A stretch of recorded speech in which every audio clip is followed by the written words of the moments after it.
ngobrol dengan penyintas itu ada satu yang menunjukkan foto rumah mereka sebelum gempa, terus menunjukkan foto rumah setelah gempa.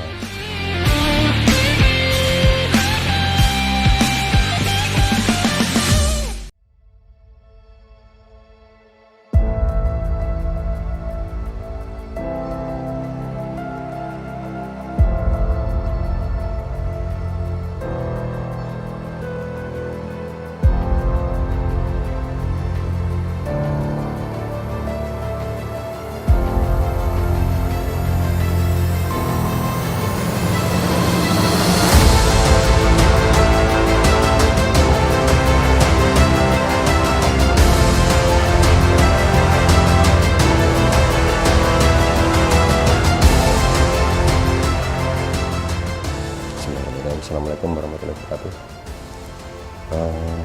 Kalau saya itu Sartono Damarjati, itu 46 tahun, terus saya jadi relawan juga, termasuk ikut jadi pengurus di MDMC Kabupaten Sragen.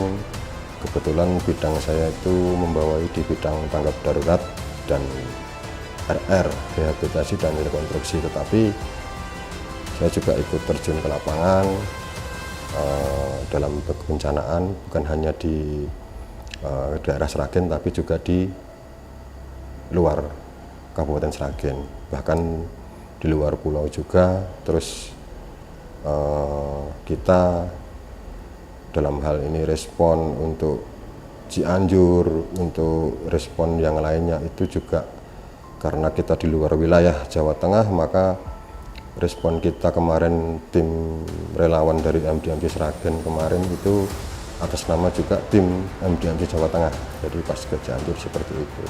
Kita kan di MDMC ya Mas ya, Muhammadiyah Disaster Management Center atau Lembaga Penanggulangan Bencana Muhammadiyah itu kita memang di apa ya istilahnya ditetapkan untuk selalu sesuai dengan aturan. Misalnya untuk respon di Cianjur kemarin itu kita berangkat, tim MDMC Sragen itu ada 3 personel yang berangkat ke Cianjur itu atas nama tim MDMC Jawa Tengah. Jadi kita dikirim ke Cianjur atas nama tim kontingen Jawa Tengah waktu itu. Terus apa yang kita lakukan di sana itu kan dalam bencana kan ada tahapan Mas. Ada tahapan pra-bencana, ada tahapan tanggap darurat, ada tahapan pemulihan atau rehabilitasi rekonstruksi. Ketika bencana Cianjur terjadi, gempa Cianjur terjadi, ada tim SAR juga yang berangkat ke sana, tapi itu dari MDMC Pemalang. Itu tim SAR, kemudian disusul dengan tim-tim yang lain dalam hal ini untuk pengelolaan penyintas. Jadi kita di sana dikelola oleh pos koordinasi, namanya pos koordinasi. Itu satu pos induk, kalau mungkin lembaga lain menyebutnya. Kita ada pos koordinasi, kemudian ada pos layanan yang dimana itu adalah pos lapangan lah istilahnya seperti itu, pos lapangan. Dan kebetulan MDMC Sragen yang atas nama MDMC Jawa Tengah itu ditugaskan di pos pelayanan di Desa Sukamulya, itu namanya di Dusun Baru Kaso, Desa Sukamulya, Kecamatan Cugenang. Pos koordinasi itu nanti membawai beberapa posyan, pos pelayanan. Ya, karena namanya pos pelayanan, maka tugas kita adalah melayani. Ada beberapa layanan yang kita lakukan di pos pelayanan. Salah satunya adalah pembuatan hunian darurat untuk penyintas, terus ada pelayanan medis, ada pelayanan psikososial atau trauma healing, terus juga ada mungkin pelayanan logistik, distribusi, seperti itu kalau di lapangan, di pos pelayanan. Mungkin sekitar 90% bangunan atau rumah di sana itu roboh, termasuk juga fasilitas umum, tempat ibadah dan sebagainya, dan sekolahan itu roboh. Jadi kondisinya memang apa menyedihkan lah kalau kita bilang seperti itu. Terus apa itu yang kita lakukan di sana, terus pertama kali ya mungkin kita asesmen dulu, mencari data dulu bagaimana kondisi masyarakat di sana. Dan ketika kita tahu kondisi masyarakat di sana, maka kita baru memulai pos pelayanan itu tadi. Jadi ketika kita melihat kondisinya di sana, memang banyak kebutuhan-kebutuhan yang harus dipenuhi oleh para penyintas. Salah satunya kebutuhan tentang hunian dalam arti tempat mereka berlindung, tempat mereka berteduh. Ketika tim datang itu penyintas banyak yang tidur dan bertempat tinggal di tenda komunal. Tenda komunal itu tenda besar yang diisi beberapa kepala keluarga maupun jiwa, dan itu memang tidak layak. Makanya kebijakan dari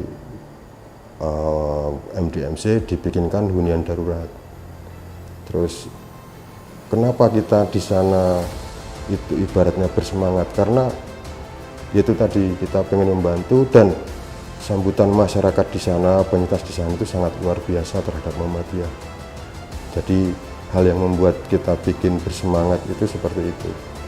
Jadi kita tambah semangat lagi ketika di lapangan melihat situasi masyarakat sudah mulai ada greget untuk mereka bisa mandiri, bisa lepas dari trauma kebencanaan. Kita melihat kondisi seperti itu, relawan-relawan tambah semangat. Nah, salah satu kisah yang mungkin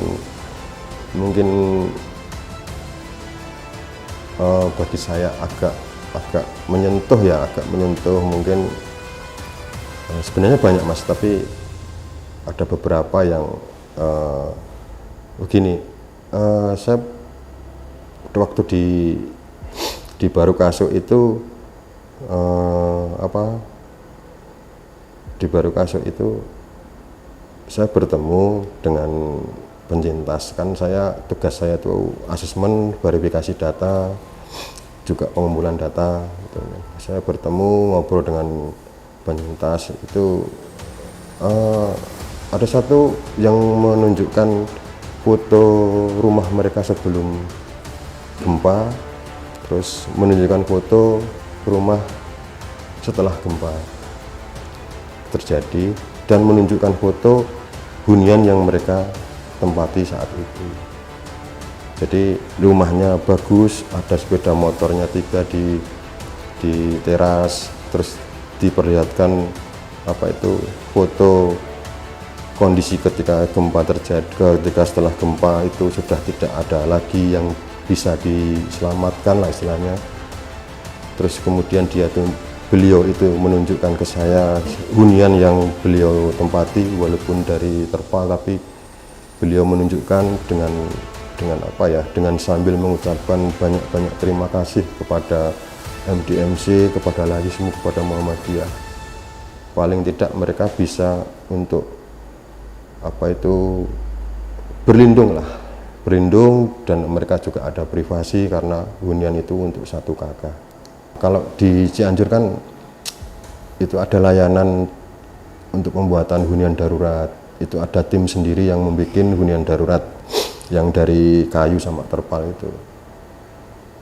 Ketika mereka penyintas datang ke posyan minta pengajuan untuk pembuatan hunian darurat, kita lebih dulu asesmen ke lokasi, lahannya ada atau tidak, lahannya aman atau tidak. Kalau sudah ada dan aman, oke, kita ke sana bikin. Di hari-hari terakhir kalau tim saya itu sebelum pulang ya maksud saya, itu tim Bundar ke sana itu ketika dicek lokasi ternyata masih banyak puing-puing gitu. Jadi ketika kita mau mendirikan hunian darurat agak kesulitan karena masih banyak puing-puing. Jadi salah satu cerita ketika kesulitan kendala kita ketika bikin hunian darurat seperti itu, tapi akhirnya kami ya dibersihkan dulu lah sebelum sebelum kita bangun hunian gitu. Dan ketika teman-teman itu mulai membangun itu ada rasa semangat itu karena apa? Karena walaupun mereka penyintas, tapi sambutan mereka itu luar biasa. Dalam arti tim hunian itu dari posyan ke lokasi itu kadang jaraknya jauh, itu jalan kaki, kadang bawa peralatan. Itu ketika makan siang, ketika jam 12 habis duhur makan siang, mereka nggak kembali ke posyan. Karena apa? Karena memang ternyata masyarakat di sana sudah memberikan hidangan, memberikan apa itu kebutuhan lah teman-teman relawan. Ibaratnya mereka yang dibantu, mereka yang sudah tidak punya apa-apa masih juga ibaratnya memberikan fasilitas untuk relawan walaupun sekedarnya. Bahkan mereka sampai masak nasi, bikin lauk dan sayur dan sebagainya untuk disuguhkan pada tim hunian darurat. Itu yang bikin relawan itu terharu tapi juga bersemangat melihat kondisi seperti itu. Untuk MDMC Jawa Tengah dan Lazismu Jawa Tengah termasuk Lazismu Sragen itu kan kita fokusnya di Sukamulya itu tadi, di pos yang Sukamulya Jawa Tengah kita fokus di Sukamulya.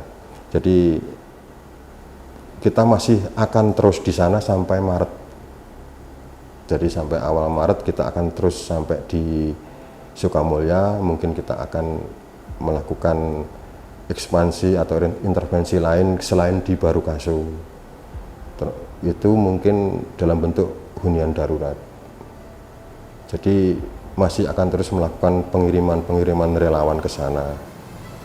Karena MDMC itu banyak sekali relawan terlatih. Tetapi kalau tidak diberangkatkan oleh MDMC bisa jadi bisa ada peluang untuk diberangkatkan oleh lembaga lain.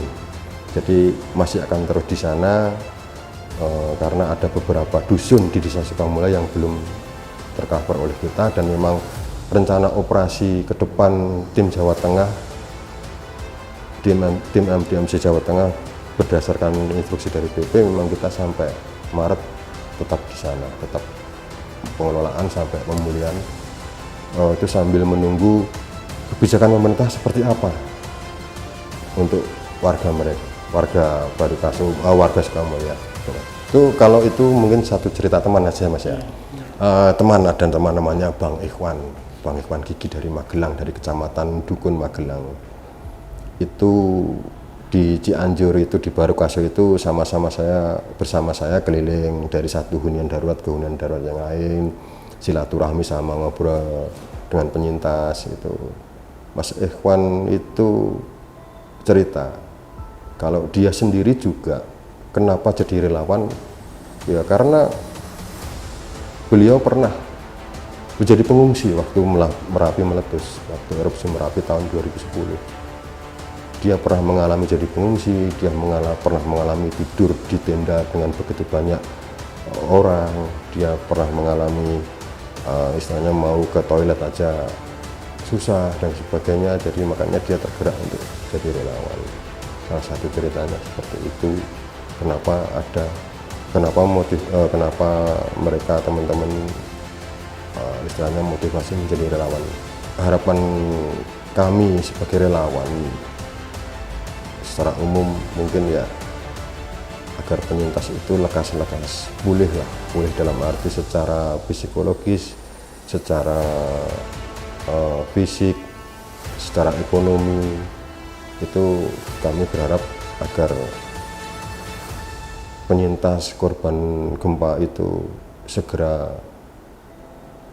melakukan hal seperti itu. Jadi bisa pulih dari trauma, bisa mandiri secara ekonomi, bisa mendapatkan tempat perlindungan yang layak, bukan darurat. Jadi harapan kami agar istilah dari kami itu relawan biasanya agar penyintas itu bangkit.